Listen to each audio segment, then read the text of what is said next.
How to change bunny ears in Blox Fruits. Hi everyone, welcome back to our channel. So in this video, I'll show you how you can change bunny ears in Blox Fruits. It's a simple process, so now let's get started. So bunny ears appear if your character is a rabbit race.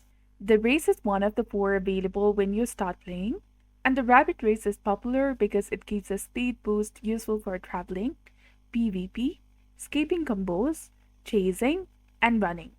To change your bunny ears, you either need to get the rabbit race if you don't have them, or switch to a different race if you already have them and don't want the ears.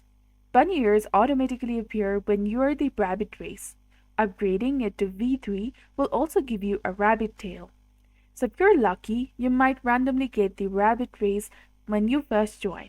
If not, you can change your race by either purchasing a random race change in the shop for Robux or speaking to a specific NPC who will change your race for fragments. Remember, as long as you have the rabbit race, you will see the bunny ears. Also, if you have a dynamic head equipped, the bunny ears won't show.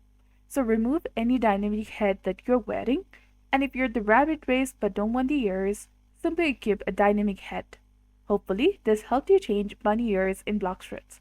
So if this video was helpful, please don't forget to like, comment, share, and subscribe to our channel for more amazing tips and tutorials. Thanks for watching. See you in the next one.